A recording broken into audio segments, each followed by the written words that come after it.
Bueno, comenzamos con los climas. En el norte del territorio tenemos algunas variedades de cálido, como subtropical sin estación seca, que abarca Misiones, parte de Corrientes y una franja de Chaco.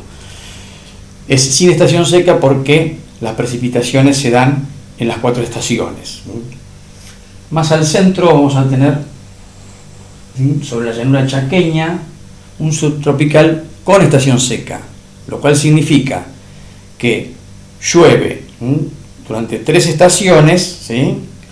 Y hay una estación en la cual no se producen precipitaciones.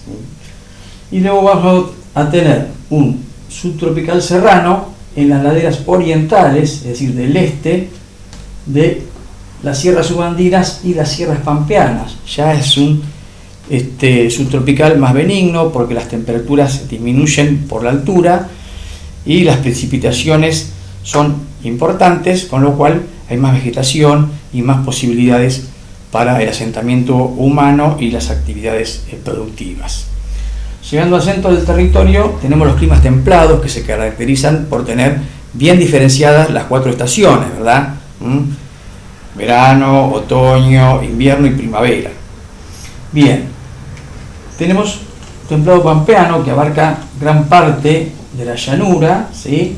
Benigno, con poca amplitud térmica, humedad y precipitaciones suficientes, muy agradable para el asentamiento humano y muy apto para la producción. Luego tenemos una franja con otro templado, que se llama también templado serrano, en este caso, que va desde La Pampa, atravesando Mendoza hasta San Luis, ¿sí? Pero es una franja, ¿verdad?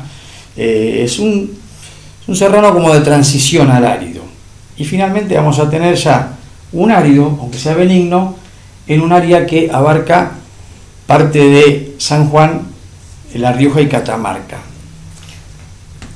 Llegando hacia el límite oeste tenemos un árido frío en el sector montañoso de Cuyo y en el sector completo de La Puna, un clima, la verdad, muy inhóspito, que no es propicio para el asentamiento humano ni la producción. Y en el sur vamos a tener climas fríos, ¿no? Al sur del río Colorado, climas fríos, un frío húmedo, con gran cantidad de precipitaciones, casi la misma cantidad que en Misiones, ¿sí? Con mucha vegetación, montañas, lagos, ¿no? Junto a esos bosques, con una gran potencialidad para el turismo y relativamente benigno a pesar de ser frío. Y luego tenemos un frío árido, sumamente inhóspito en la meseta patagónica, donde las condiciones son muy adversas, ¿no? Únicamente podríamos tener cierta excepción sobre las costas, ¿sí? Donde hay un poco de precipitaciones y la acción moderadora del mar le permite no tantas amplitudes térmicas y algunas precipitaciones y algunas mejoras respecto del clima. Bueno, pasamos ahora a la hidrografía y vamos a recordar qué es una cuenca hidrográfica. Recuerden ustedes que las precipitaciones que caen sobre el territorio en forma de lluvias, nevadas y granizos conforman una gran cantidad de milímetros que luego de eso una parte se evapora por la acción del calor solar, otra parte se infiltra en los suelos, otra queda estancada en depresiones o bañados y la otra de los cursos de agua, desde una zanja, un arroyo, un río pequeño, un río mediano, un río más importante, fluyen en el sentido de que el relieve va descendiendo, o sea, por la ley de la gravedad. Bien, entonces todo el área que abarca esa cantidad de cursos de agua que luego terminan siendo tributarios o afluentes de un río mayor, tenemos un río colector. Ese río colector es el que después desemboca en el mar, ¿sí? Entonces le damos el nombre de ese río a la cuenca, que abarca un área importante, a veces no tan extensa. En Argentina tenemos como una cuenca muy destacada la del Río de la Plata.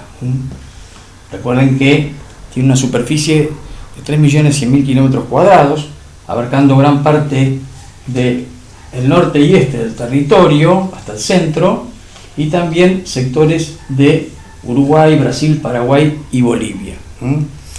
Esta cuenca tiene como característica que el Río de la Plata es bastante corto porque se inicia cuando confluyen o se encuentran el río Paraná y el río Uruguay.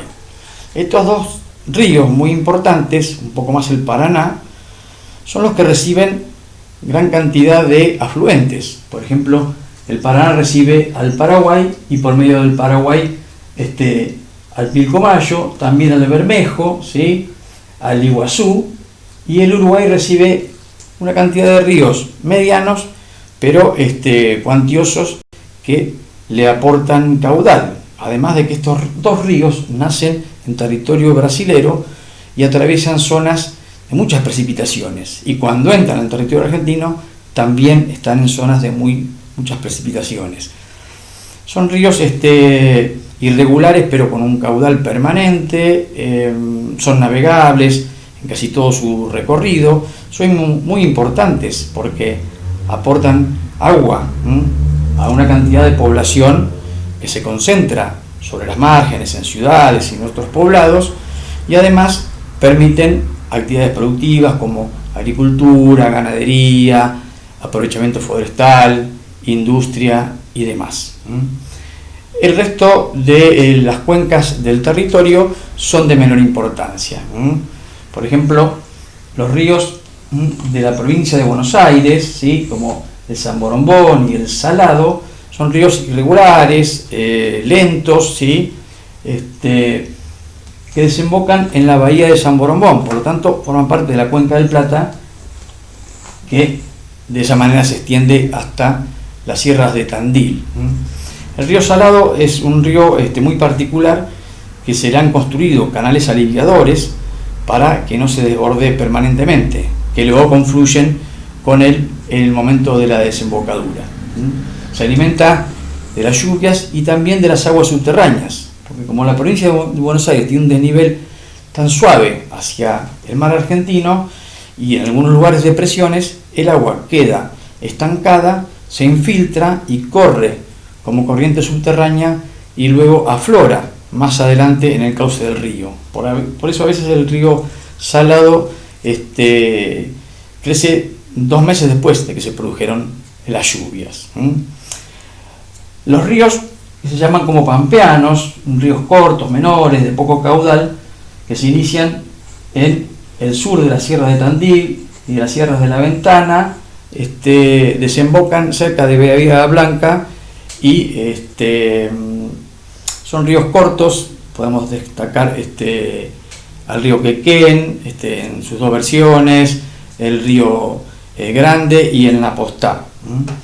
Los ríos del norte y centro de la provincia de Buenos Aires, de la Argentina, son ríos de poco caudal, de poco recorrido, reciben poca alimentación y precipitaciones, por lo tanto muchos de ellos constituyen cuencas arreicas, o sea, es decir, sin desagüe, porque por la evaporación y la infiltración terminan desapareciendo su cauce, no desaparece también su caudal. Algunos llegan y terminan en una salina, en un pantano, en un arenal.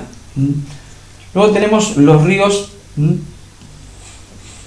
del este de las sierras pampeanas, donde destacamos al río Primero, al río Segundo, al río Tercero, al río Cuarto y al río Quinto. El río Primero y el río Segundo desaguan en la laguna de Mar Chiquita. El Tercero y el Cuarto toman otra dirección hacia el este y luego se encuentran para formar el río Carcarañá. Y luego el río Quinto toma otro sentido más al sureste, llegando a la laguna La Picasa, que es una laguna que en muchas ocasiones se desborda en épocas de precipitaciones. Entonces a veces esos desbordes de las aguas de la laguna La Picasa drenan y llegan hasta la cuenca del río Salado. Por eso en ese momento forman una cuenca exorreica, o sea, decir que desemboca en el mar, lo mismo que la cuenca del Plata, una cuenca exorreica. Por eso decíamos, arreica las que no tienen desembocadura, exorreica las que desembocan en el mar, y endorreicas las que se desembocan dentro del territorio en otro curso de agua, pero no llegan al mar. Los ríos de la zona cuyana son importantes y además han sido aprovechados intensamente desde el siglo XIX, cuando se construyeron embalses, represas, diques, ¿sí?, canales de riego, un montón de obras hidráulicas importantes que permitieron el crecimiento de las ciudades y al mismo tiempo extender el área de cultivo. La mayoría de estos ríos, el río Mendoza, el río San Juan, el río Tunuyán, el río Diamante, ¿sí?, el río San Rafael, desemboca, y también el río Atuel, en el Desaguadero, que es un río que cambia de nombre varias veces, ¿no? Primero Bermejo, Salado, Curacó, ¿sí?, Desaguadero, y que hasta fines del siglo XIX llegaba hasta el río Colorado, constituyendo también ahí parte de un sistema exorreico. Pero luego, por aprovechamientos se hicieron por el embalse El Niwil y otras obras, sus cauces se empobrecieron mucho, el cauce del Atuel y también el cauce del Desaguadero se volvieron muy pobres y pocas veces logran llegar, salvo excepciones de muchas precipitaciones, al río Colorado. Bien, los ríos patagónicos también son muy importantes porque permiten el asentamiento humano y las actividades productivas dentro de un área muy árida como es la meseta patagónica. Entre ellos podemos destacar al Neuquén y al Limay, que se unen para formar el río Negro, ¿sí?, el río Chubut, ¿sí?, el río Deseado, el río Santa Cruz y otros de menor importancia, pero todos favoreciendo el asentamiento humano y la producción. Estos ríos se alimentan de los deshielos, por lo tanto son ríos alóctonos, porque luego en todo su recorrido no reciben precipitaciones, ¿no?, pero así todo logran llegar hacia el océano Atlántico. Los ríos de Cuyo también se alimentan principalmente de los deshielos, de las altas cumbres o de las nieves eternas que están a 5.000 metros de altura, y también tienen muy pocas precipitaciones. Por eso, además del aprovechamiento intensivo que hace la población de sus aguas, al no recibir lluvias, el caudal también pierde mucho más alimentación. Respecto de lagos y lagunas, la más importante es la laguna de Mar Chiquita, que es el mayor espejo de agua dulce de Sudamérica. Las lagunas de la provincia de Buenos Aires, bastante conocidas por nosotros algunas, ¿no? Laguna de Monte, Laguna de Navarro, Laguna de Lobos, pero también en Judín la Laguna de Gómez, la Laguna de Alsina, y por supuesto importantísimos los lagos y lagunas patagónicos, gran reservorio de agua dulce y potable para nuestro país, ¿sí?, aunque tienen algunos porcentajes ya de contaminación, lamentablemente. El resto de las cuencas hidrográficas son muy menores y están dispersas en las zonas áridas y semiáridas, ¿sí? Son ríos de cortos, de pobre caudal, que crecen únicamente en el momento que se dan muchas lluvias, pero luego bajan sensiblemente cuando deja de llover, y muchos de ellos terminan con el cauce seco, ¿verdad? Por lo tanto, si bien son importantes porque están presentes en zonas donde no hay prácticamente agua, o es muy difícil conseguirla, en comparación con el resto de los ríos y de la cuenca del Plata, son de un orden muy menor. Bueno, gente, acá cerramos las condiciones físicas o naturales del territorio argentino. Hasta la próxima.